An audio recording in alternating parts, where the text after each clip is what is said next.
दोस्तों, आपको शायद ही मालूम होगा कि दुनिया की केमिकल इंडस्ट्री सिर्फ फैक्ट्री और धुएं तक सीमित नहीं, बल्कि यह फार्मा, बैटरी, एग्रीकल्चर, इलेक्ट्रॉनिक्स और पेंट से लेकर हर उस चीज को बैकबोन है जो आधुनिक दुनिया को चलाती।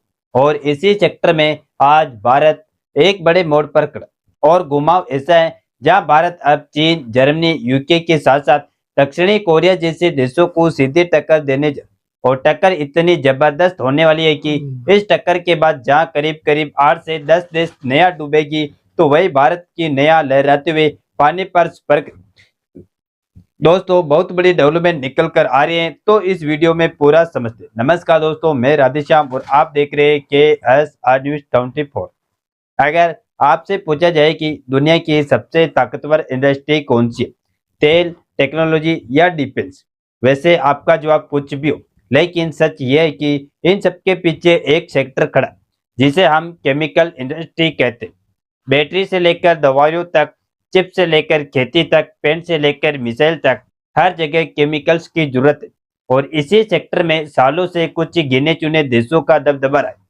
चीन, जर्मनी, अमेरिका, दक्षिणी कोरिया, ये वही देश है जो ग्लोबल सप्लाई चेन को कंट्रोल करते हैं। लेकिन अब इस लिस्ट में एक ऐसा नाम तेजी से ऊपर उठ रहा है जिसे लंबे समय तक केवल रॉ मटेरियल सप्लायर समझेगा।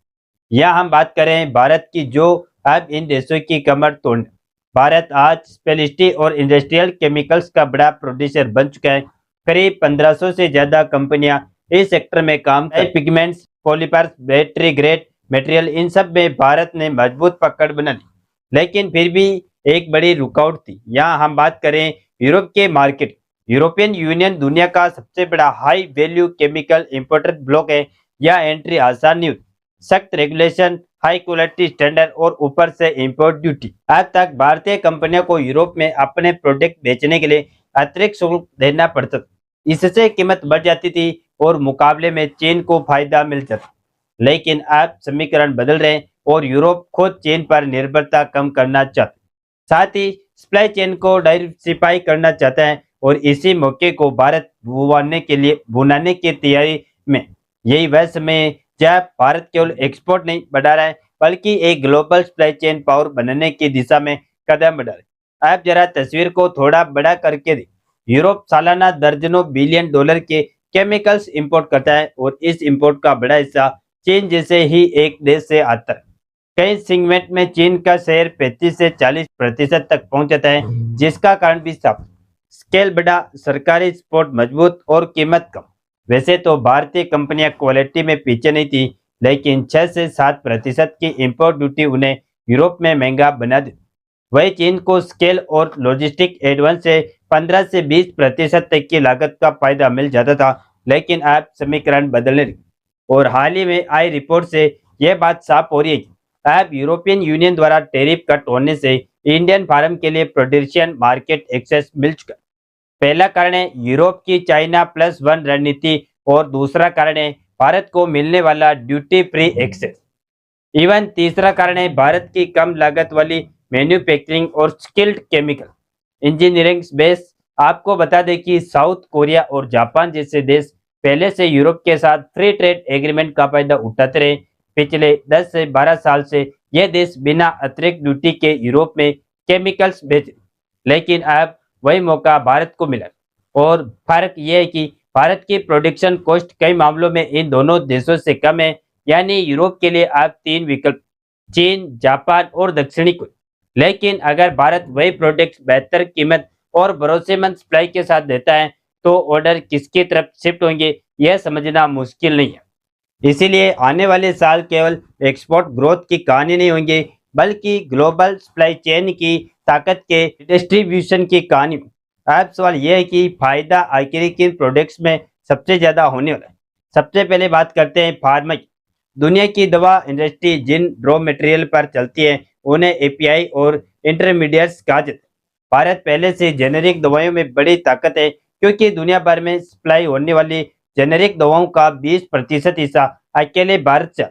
अगर वही फार्मा ग्रेड केमिकल्स अब यूरोप में बिना अतिरिक्त ड्यूटी के पहुंचेंगे, तो लागत सीधे कम होगी और ऑर्डर तेजी से शिफ्ट हो सकते। दूसरा बड़ा सेक्टर है एग्री केमिकल्स। कीटनाशक, हर्बिसाइड, फर्टिलाइजर, इंटरमीडिएट्स, यह सब यूरोप के कृषि सेक्टर के लिए जरूरी। भारत इस सेगमेंट में पहले से मजबूत और प्रोड्यूसर है और यूरोप की सख्त क्वालिटी नॉर्म्स को पास करने की क्षमता भारतीय कंपनियों ने पिछले दशक में विकसित कर ली।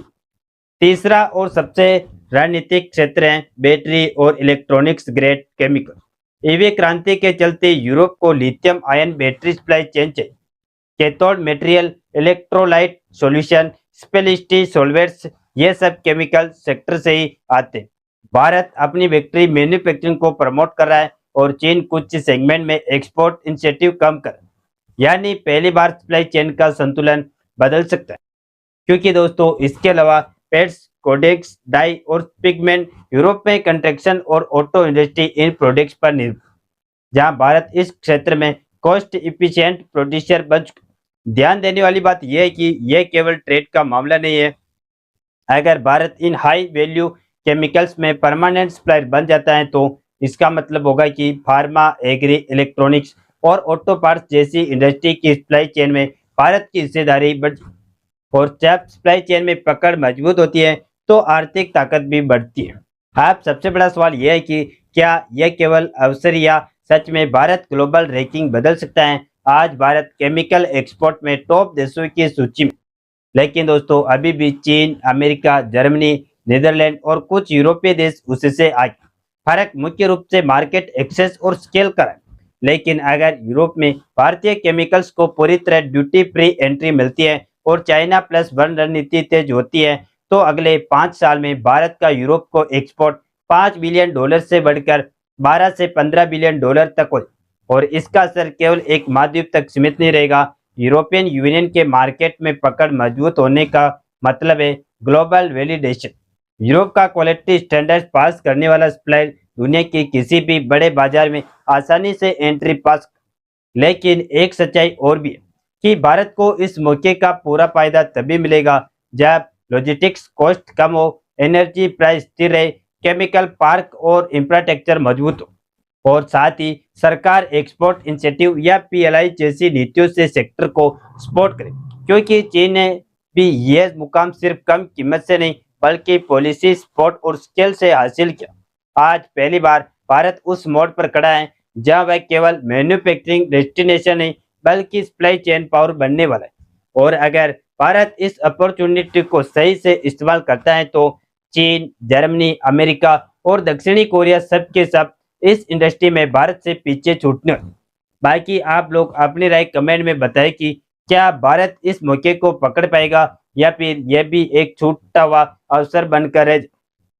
और इस वीडियो को एक लाइक करके अपने मित्रों तक शेयर जरूर करें ताकि उन्हें भी जानकारी मिल सके। इसी तरह और भी नॉलेजेबल वीडियो देखने के लिए हमारे चैनल KSR न्यूज को सब्सक्राइब करके बेल आइकन को ऑल पर जरूर सेलेक्ट करें। जय श्री राम, जय हिंद, जय भारत।